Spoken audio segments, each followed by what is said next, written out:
Let me give you 4 key words to be aware of that will help you in putting together a conscious awareness program of developing a source of communication, making these deposits.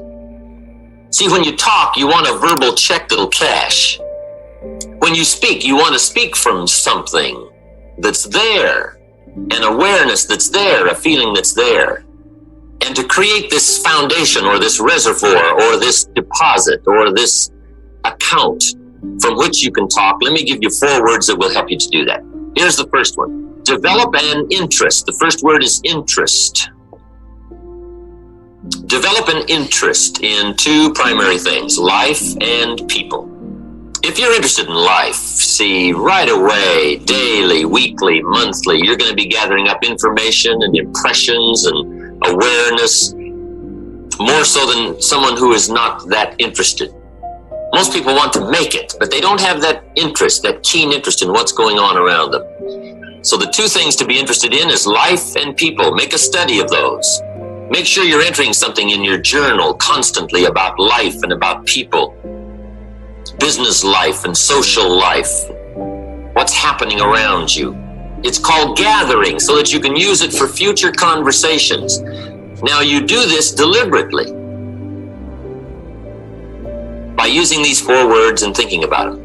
What I like to always do is develop a mental tick list, things to remember as you proceed through the day. Now at first when you develop a little mental tick list of things to remember, sometimes it's a little awkward. Right? It's like learning to play the piano. My teacher said, here's the right-hand scale. So I got those, no problem.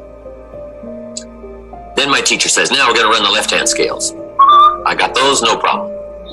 Then I remember the day when she said, we're going to play both hands together. I thought, now that'll be tricky, right? How could you do them both together? And I remember looking at one, looking at the other, but finally, right, I got to where I could play both hands together. Then I remember the day she said, now, we're going to read the music, play both hands. I thought, wow. How would you do that, right? And I'm looking at the music, looking at my hands, right? But finally I got that going. Then I remember the day she said, now, we're going to watch the audience, play the music, read the music, play both hands. I thought, now, how could you possibly do that? Right? But sure enough, I finally got to where I could watch the audience, read the music, and play both hands. Right? After a while. At first, it was a little awkward, but after a while, I finally got those, right, 4 things in line. So, here's what I want to give you. It's a little mental tick list to remember. And at first, it may seem a little awkward to try to remember these 4 things in gathering information for future conversations, communication. But just try, and then finally it'll come naturally. So the first word is interest. Be interested enough to find ideas to put in your journal. Be interested enough to look around. Keep your eyes open. What's going on? Be alert. Don't miss anything. Okay, here's the second word for good communication. Developing this reservoir. And that is fascination. Fascination goes a little bit beyond interest. Fascination means you take a second look. Fascination means you're just not interested in just surface information. You want to know what's behind it. What does it really mean?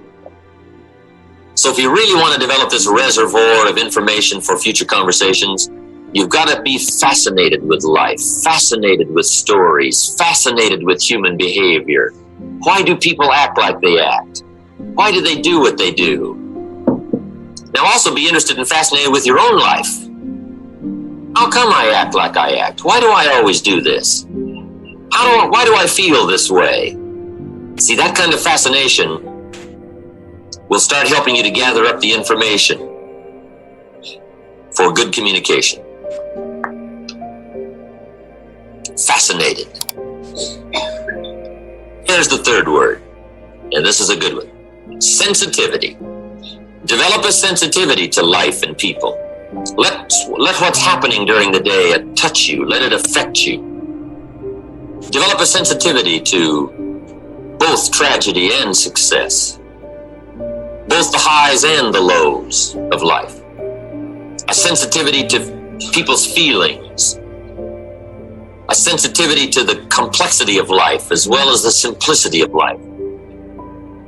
How people are different and yet so much the same. Sensitivity to people's beliefs, the way they look at things. Here's a good phrase: let life touch you. Don't let it kill you, but let it touch you. Be sensitive. When Judy and I were married, I'll never forget, we got back from Europe. One time we were staying at the Waldorf Astoria in New York. It was about Christmas time, I don't know, the 20th of December, something like that. And we decided to rent a car and drive out to Long Island. Judy had never been to Long Island. Judy was raised in the Midwest, farm country too. And on the way out to Long Island, Judy had never been to Harlem. So we left the hotel, and not very far away from the Waldorf Astoria is Harlem. I will never forget the look on Judy's face as we drove through Harlem. Incredible. It was the 20th of December, but in Harlem there was not one sign of Christmas. There was not one light, Christmas light. There was not one Christmas tree. There was not one wreath on any door. There was not one strand of tinsel. And yet a few blocks away on Fifth Avenue and Park Avenue in New York and Rockefeller Center, there's the big blazing Christmas tree, and the ice skaters are skating, and the chestnuts are roasting, and the shops are full of clothes, and the shoppers are shopping, and there's this feeling of wealth and affluence. And a few blocks away is Harlem. Incredible. Judy talked about that experience for a long time after that, the impact it made on Harlem, and the incredible contrast in people's lives, from the wealthy to the poor, from the advantaged to the disadvantaged. It really affected her. But see, you want to be affected by life. Let it touch you. Let it reach you. When I lived in Northern California, 2 or 3 times a year, I would go to San Francisco, the Tenderloin district. Down at what's known as the bottom of the world. Just go spend a day and see what it's like on the other side of life. Walk the streets where the lonely walk and talk to them. Find out their stories. Go eat where they eat. Visit with them for a while. It's an incredible experience. Because I was raised fairly well, I've never had any tragedy in my life, so I really don't know what it's like. But it's good to have a view and a look. You don't have to go live in poverty, but you got to be aware of it. You got to know about it. You got to be sensitive to it.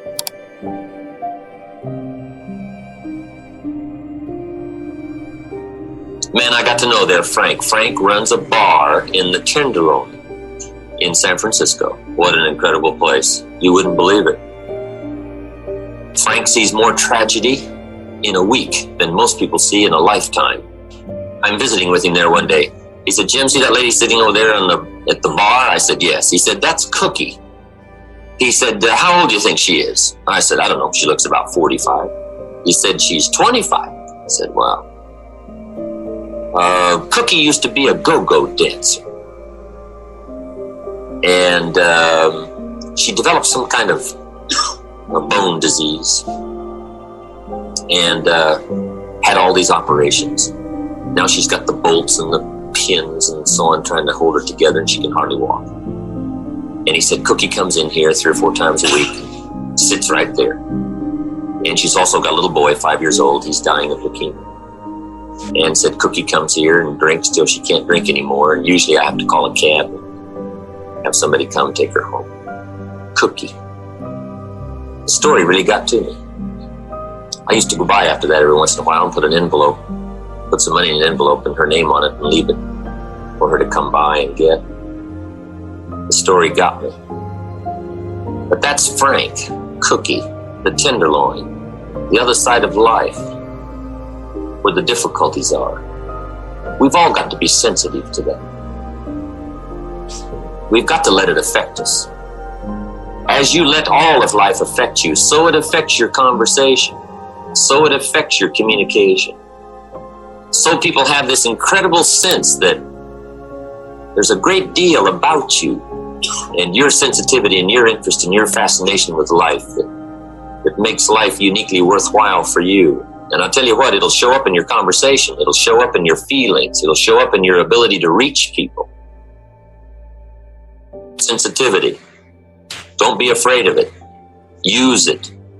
Develop it. Now here's the fourth word, knowledge. Develop a working knowledge. I've added one more word there. Working knowledge of life and people. A working knowledge means a systematic way of gathering up all the information that comes your way. And try to put it into some workable form. That's why we suggest a journal. You just got to have a daily journal to record the ideas and the impressions and the feelings and the things that come your way, so that you'll have this working knowledge, this depth of awareness.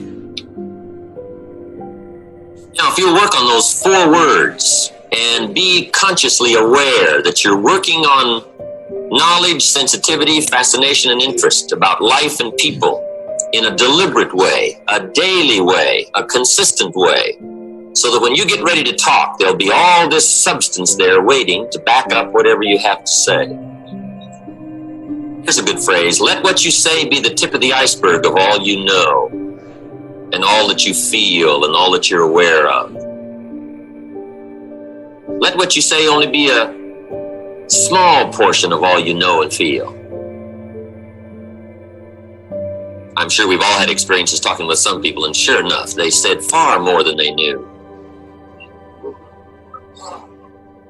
Very quickly.